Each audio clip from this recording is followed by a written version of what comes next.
Well, that's fine. You're answering the question. Who are you? Tell us a little bit about yourself.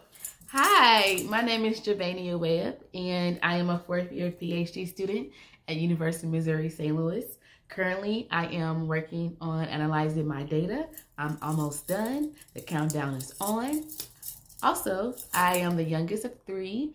I was born in Chicago, Illinois, well, technically Amherst, Illinois, and I was raised in Maywood, Illinois, 5 minutes from Chicago, and I have been here in St. Louis since 2004.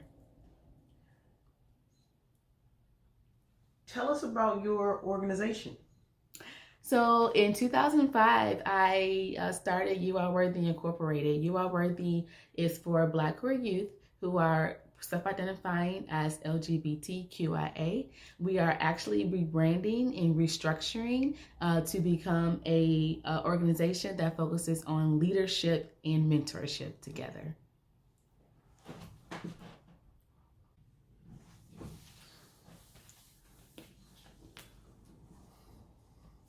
What are you finding? Tell us about some of your findings, some of your early findings. Tell us about some of your preliminary findings with your research.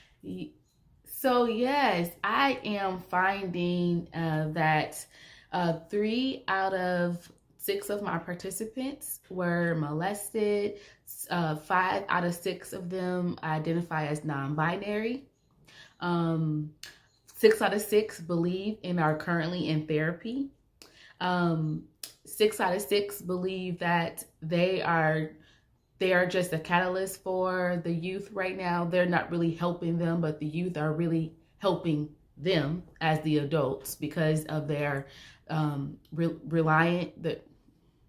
What's the word? You can't get. Can you edit this out? Yeah. What's the word? You're resilient. The resiliency. They are. And that means stop. So let's just start this question over. Okay.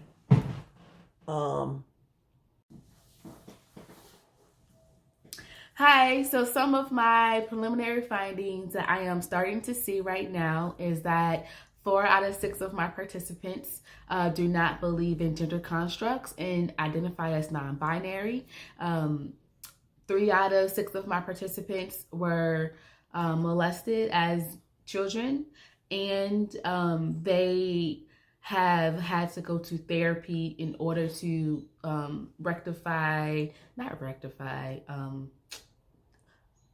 heal the trauma that they experienced because of this. I also am starting to see that all of my participants are in therapy. They believe that they needed to go to therapy in order to be able to help queer youth because of healing their childhood, that when they didn't have someone to help them as they were going through their process of understanding who they are, being able to feel comfortable and content in who they are and be able to walk authentically through life. And with that being said, all of my participants did not fully start to walk authentically in their queerness until about 10 years after of them coming out. So for me, that is a problem because one of my arguments is going to be heterosexual youth are able to be comfortable in their skin growing up. They are automatically seen as going to be straight, going to not have any issues with the relationships. That's not saying that that's true, but a lot of my participants were not even able to experience relationships in high school the way that heterosexual youth are able to do so. I also did a focus group with BlackQueer young adults, and that is another theme across the board for them, that they are saying that they have no experience with relationships, and they are seeing that they themselves are looking for love, and because of the love that they did not receive at home, and in looking for that love, they are choosing the wrong person to talk to, choosing to be with someone who doesn't really care about them, but they are just there for the moment, and they feel as if they just need some type of love. And I think that stems from them not receiving love that they should have received as children. What have you done so far as a fellow? So I have completed all of my research, conducted all of my research. I did 6 interviews and I did 2 different focus groups. And for that first focus group, it was with the same set of individuals who were interviewed. Only one person missed from that focus group. And then I had 3 BlackQueer young adults participate in the other focus group. I have started to create a landscape analysis. And so what that is well, not a landscape analysis for the Midwest. And what I did was I looked up organizations in the major cities that worked with BlackQueer youth. And it had to be denoted that it was Black and BlackQueer. And the reason for that is because people of color is very broad, and it does not denote that I'm speaking about Black people, which is why I have Black in front of everything. I'm not excluding other people, but I am centering people that look like me. Also, I noticed that there were some organizations that had people of color in their tagline or on their website, but they really did mean Black, but I still could not include them because it's not a fully understandable notation that we're talking about just Black youth. And I found 18 organizations in the Midwest. Detroit and Chicago had the most, and there was about 50 organizations that were geared towards helping white queer youth.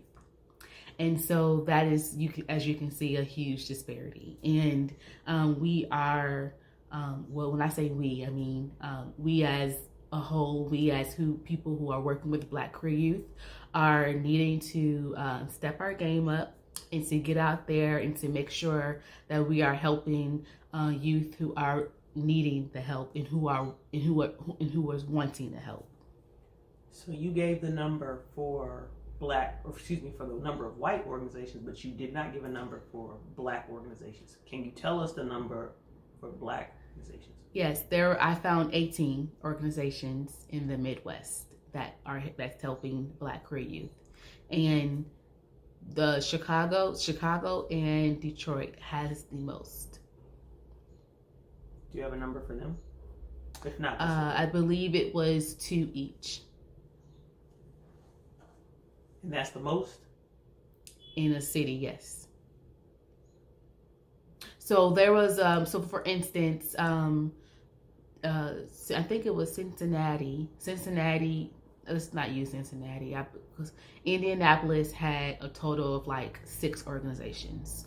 One of those organizations was helping Black queer youth. What are your thoughts and insights on the landscape? So I actually need to correct myself. So there are 47 total major cities in the Midwest, and there are 3 cities that have more than one organization. That's going to be Chicago, Detroit, and Columbus. Chicago has 3, Columbus has 3, and Detroit, Michigan has 2.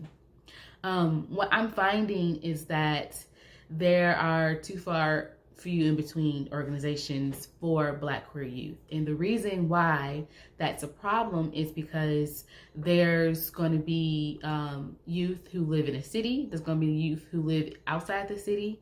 There's not a guarantee that they have transportation.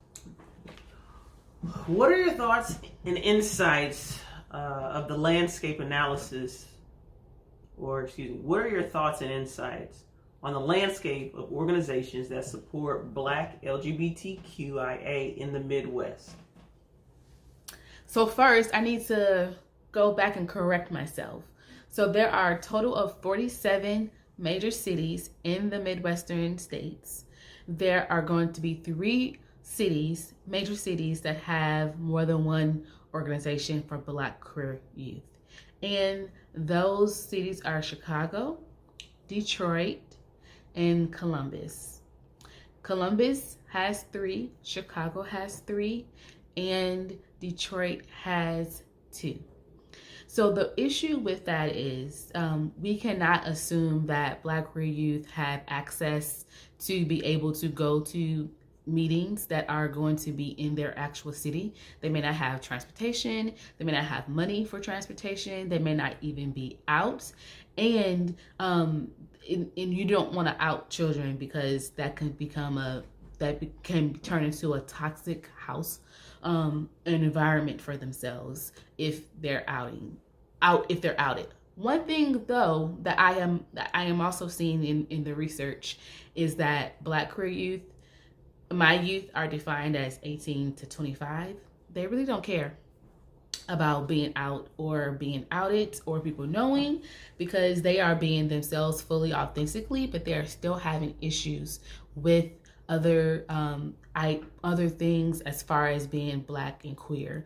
They are still sometimes not safe, and they are aware of themselves not being safe.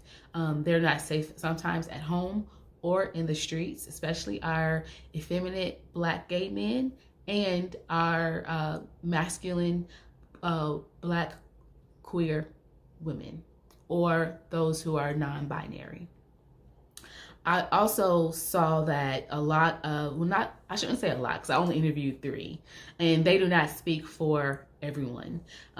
But the 3 people that I interviewed, they each said that they are looking and searching for love that they did not receive from their parents in outside sources. So maybe relationships, maybe friendships, and they all have been hurt by close people that are supposed to be there for them. And so they're also having trust issues. So that is something that for me needs to be worked on, fixed. I don't know if it'll ever be fully fixed, but at least optional for them to have access to people who are relatable, people that they can trust, people that they can rely on for help and relationship advice, because I believe that heterosexual youth are able to get the devotion, the love,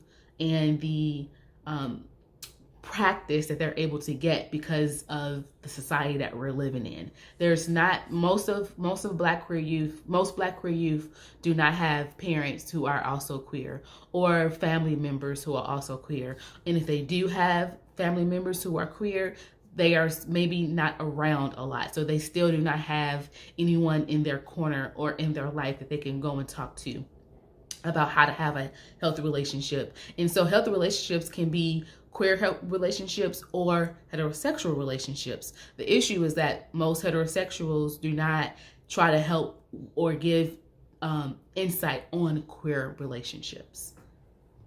So what does this tell you about the landscape of the organizations? All that information that you just shared, what does that tell us about the landscape? There's not enough organizations. St. Louis has one, and that one is You Are Worthy Incorporated, the one that I started, and we're not even functioning at this point. There are some programs in high schools, and for instance, the 3 people that I interviewed all went to predominantly white high schools, and they all had gay straight alliance programs, but they were white centered. So there's going to be so the reason why I keep saying white and I keep saying Black is because there's different issues depending on your background, depending on your ethnicity. White youth are able to have access to help and resources as they are growing up and being queer. Black queer youth are not given the same opportunity. Thank you.